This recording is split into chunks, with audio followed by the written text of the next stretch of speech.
Saudara-saudara yang dikasihi Tuhan, damai sejahtera dan berkat Tuhan menyertai kita semua. Amin. Saudara-saudara yang terkasih, ucapan "Mengapa kamu mencari Dia yang hidup di antara orang mati?" adalah ucapan dua malaikat Tuhan kepada perempuan-perempuan murid Yesus ketika hari Minggu, hari pertama mengawali minggu itu. Mereka dengan membawa rempah-rempah menurut adat Yahudi mengunjungi makam Yesus setelah 3 hari sejak Yesus mati disalib dan dikubur. Jelasnya kita bisa baca dalam kitab Lukas 24 ayat 1-7. Tetapi pagi-pagi benar pada hari pertama minggu itu, mereka pergi ke kubur membawa rempah-rempah yang telah disediakan mereka. Mereka mendapati batu sudah terguling dari kubur itu, dan setelah masuk mereka tidak menemukan mayat Tuhan Yesus. Sementara mereka berdiri termangu-mangu karena hal itu, tiba-tiba ada 2 orang berdiri dekat mereka memakai pakaian yang berkilau-kilauan. Mereka sangat ketakutan dan menundukkan kepala. Tetapi kedua orang itu berkata kepada mereka, "Mengapa kamu mencari Dia yang hidup di antara orang mati? Ia tidak ada di sini. Ia telah bangkit. Ingatlah apa yang dikatakannya kepada kamu ketika Ia masih di Galilea, yaitu bahwa Anak Manusia harus diserahkan ke tangan orang-orang berdosa dan disalibkan dan akan bangkit pada hari yang ketiga." Menurut Injil Markus 16 ayat 1, perempuan-perempuan itu ialah Maria Magdalena dan Maria ibu Yakobus serta Salome membeli rempah-rempah untuk pergi ke kubur dan meminyaki Yesus. Saudara-saudara yang dikasihi Allah, perempuan-perempuan itu mendapati batu yang besar penutup makam sudah terguling. Siapa yang menggulingkan? Menurut Injil Matius 28 ayat 2 tertulis, "Maka terjadilah gempa bumi yang hebat, sebab seorang malaikat Tuhan turun dari langit dan datang ke batu itu dan menggulingkannya, lalu duduk di atasnya." Ada kemungkinan 3 malaikat saat itu. 1 menggulingkan batu dan 2 yang berbicara kepada perempuan-perempuan itu serta bertanya, "Mengapa kamu mencari Dia yang hidup di antara orang mati?" Saudara-saudara terkasih, inilah kebenaran yang sudah dituliskan di Alkitab bahwa 1. Yesus bangkit dari kematian setelah 3 hari wafat dan dikuburkan. Yang kedua, Allah mengutus malaikat untuk membuka kubur Yesus, dan itu disaksikan oleh prajurit-prajurit Romawi yang ditugasi menjaga makam Yesus, seperti ditulis di Matius 28 ayat 3-4. Wajahnya malaikat bagaikan kilat dan pakaiannya putih bagaikan salju, dan penjaga-penjaga itu gentar, ketakutan, dan menjadi seperti orang mati. Yang ketiga, bahwa digenapi, terbukti apa yang dikatakan Yesus.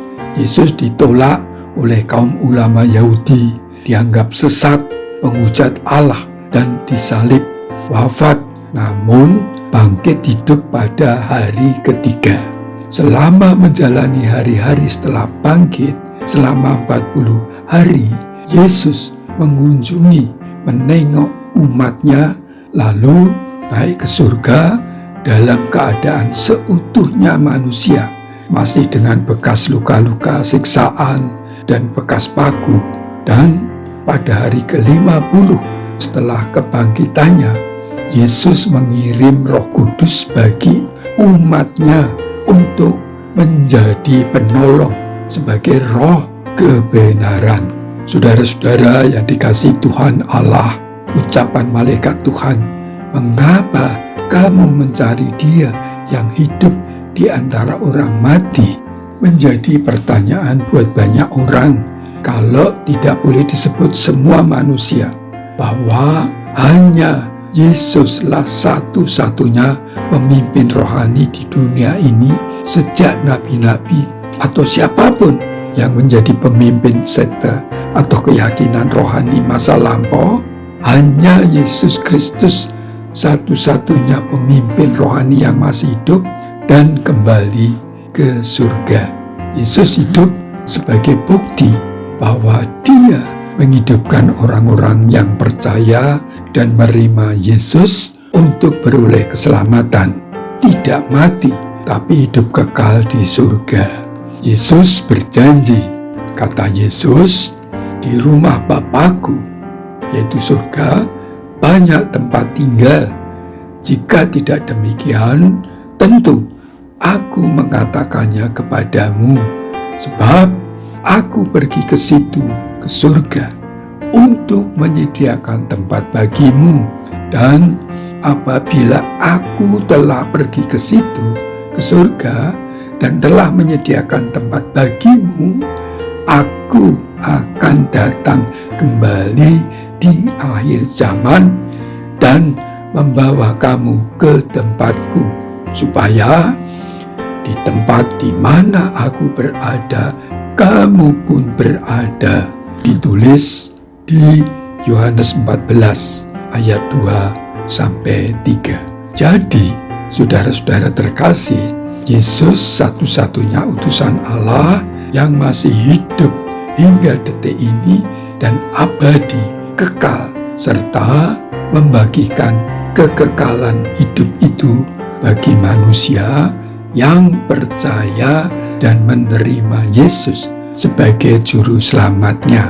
Petrus, murid dekat Yesus, berkata, "Dan keselamatan tidak ada di dalam siapapun juga selain di dalam Dia, yaitu Yesus, sebab di bawah kolong langit ini tidak ada nama lain yang diberikan kepada manusia yang oleh Yesus kita dapat diselamatkan." Kisah Rasul 4 ayat 12. "Mengapa kamu mencari Dia yang hidup di antara orang mati? Carilah utusan Allah sejati yang masih hidup dan memberi hidup kekal di surga. Dialah Yesus Kristus." Puji nama Tuhan. Ya Tuhan Allah yang hadir sebagai firman yang hidup berupa manusia Yesus.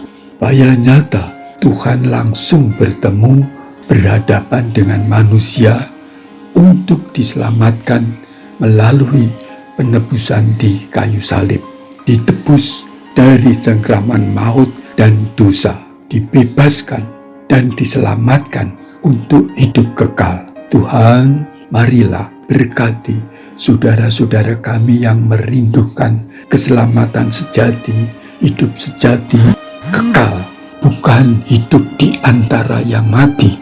Berkati dan beri ampunan bagi saudara-saudara kami yang masih bimbang, yang bahkan tidak percaya. Biarlah terang dan kasih Kristus kiranya menerangi. Amin.